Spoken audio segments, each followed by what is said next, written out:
tolobi boye mutu atikala na ndaku te koloba tolobi ane des actions tolobi mingi bato balingi kosakana na biso mutu lokola Lambert Mende abima azwa pe plaisir ya kobima lobi no na ye po ndeko nanga kufi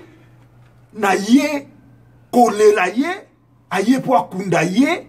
pendant que auti kosopa makila na kati ya mabana Kinshasa abomeli biso bandeko na Rwanda oyo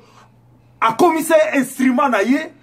un monstre akoki koya pe aye kokunde bembe na kati ya Canada tondimi yango tolobi non lobby appel général outi musala c'est vrai ce koza congolais direction na yo Château Laurier en pleine centre-ville ya Ottawa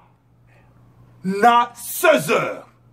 tolobi lobby na 16h azali na Château Laurier hôtel Château Laurier na 16h yaka sala message na parce ba kolotel wana ba ke ba loger assassin ba loger bandit ba loger monstre na kati ya hôtel wana oche kombo na epo ler ba vérifier na liste en tout cas ba mona ke mutuana ba déloger ye total place ni ba ko bimisa Lambert Mende to ko vanda wana ti ler ba ko confirmer biso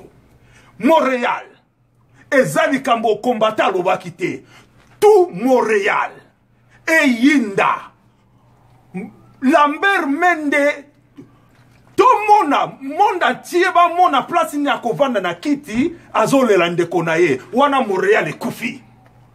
wana Montréal ekufi mais ce qui Montréal est vivant kaka Montréal ya 514e kenda sango tout Montréal bino nyonso vigilant bo telema Lambert Mende aniata makoloneli kolaba neige oyo atambola azonga pesa sango na Kisasa soki te bayokaka Montréal mais bayokaka ngo malamu te bakoyoka après pont oyo Champlain bakoyoka sikoyo lisolo ya Mende na kati ya Montréal ingeta masolo betama to vivre Mende atambola na Canada. Merci. Mobilisation générale. Passez message de bouche à l'oreille. Mama, tata, mwana, lobby, 16h, na Montréal, bozo zoba programme ya funérailles.